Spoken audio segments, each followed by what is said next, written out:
Sawadee ka, and welcome to our first weekly episode of Janta's Hot Recipe, brought to you from Chiang Mai, Thailand. Our lesson today will be on how to make your very own homemade Thai Panang curry dish straight from scratch.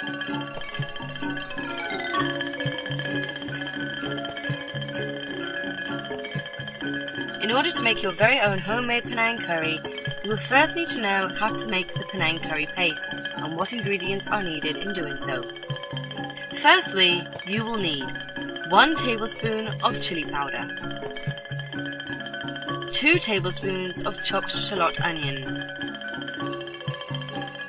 1 teaspoon of shrimp paste, which can be bought at any Thai store or Oriental supermarket.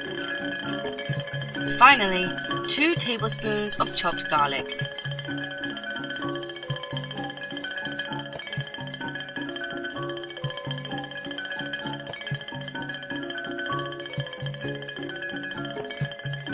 First, place the chopped shallot onions into your grinder, followed by your chopped garlic.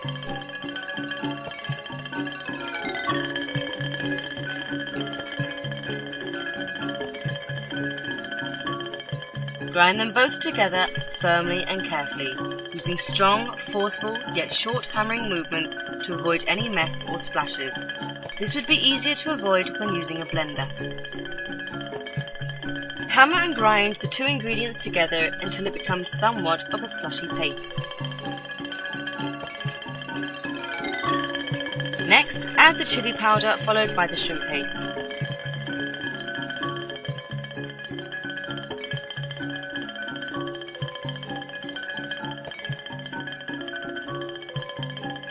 Having a spoon nearby to assist you with the grinding process is important, as the shrimp paste will often stick itself to the pestle. Remember to hammer and grind with care, especially now that the chili powder has been added. Use the spoon to assist you and avoid using your fingers. Continue to hammer and grind all 4 ingredients together until it becomes more of a thick red paste. The more you hammer and grind, the thicker it gets. You would like it as thick as possible.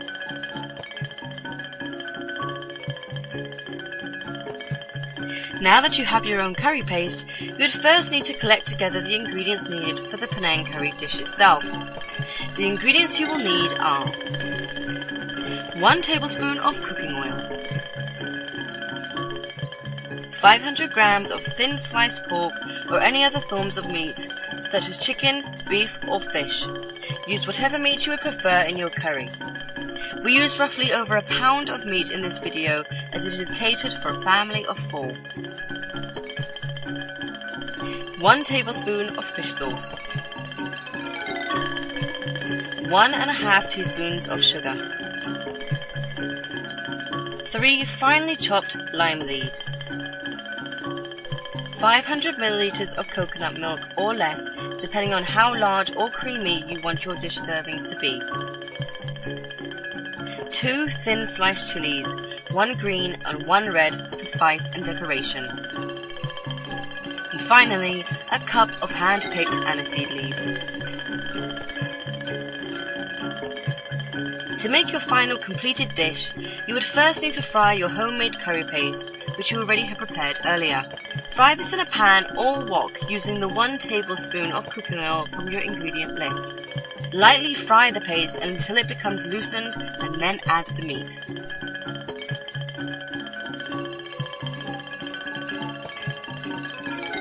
Fry and marinate the meat within the curry paste until medium rare. Do not fully cook the meat just yet.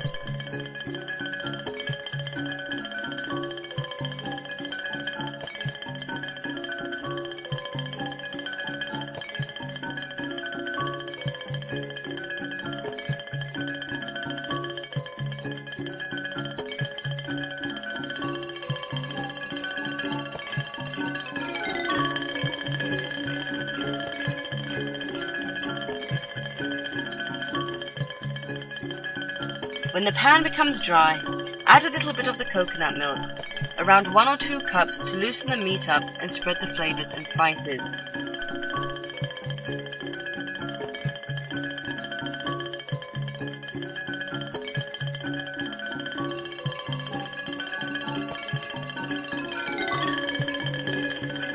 When the meat becomes medium rare, add the remainder of the coconut milk into the pan and increase the heat to a boil, allowing each ingredient to absorb the other in flavour.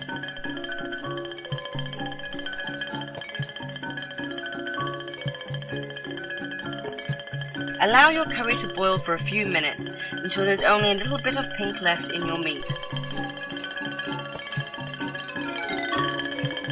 Remember to stir the curry to allow those flavours to flow.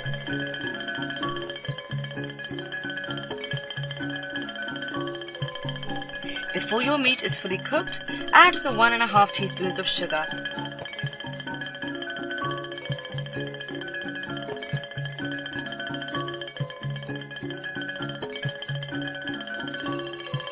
Followed by the 1 tablespoon of fish sauce and stir together.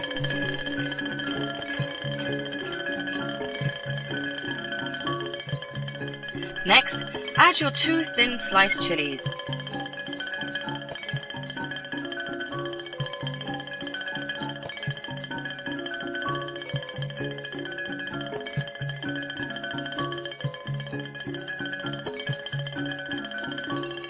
Then chop the chilies off with your chopped lime leaves.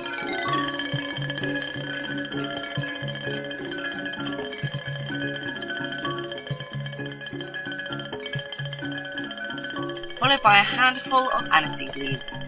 Do not use all of your aniseed leaves. Remember to leave enough left for the finishing touches. Stir all the ingredients together and allow your curry to simmer until the meat is fully cooked to your liking.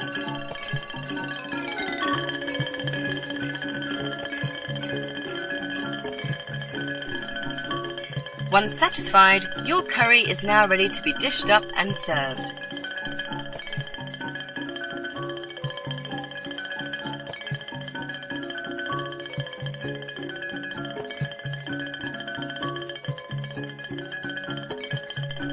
When the serving is prepared, finish it off by garnishing your curry over with the remainder of the aniseed leaves left in your cup.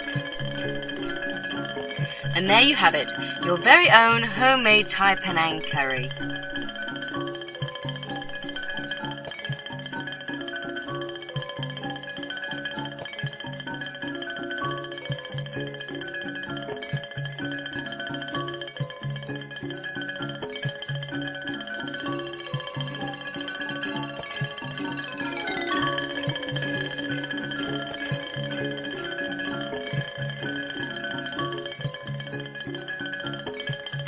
We hope you've enjoyed our show, and please follow us for more homemade Thai cooking videos available on YouTube weekly, with a new video every Monday. From Janta and everyone else here, Sawadee Ka.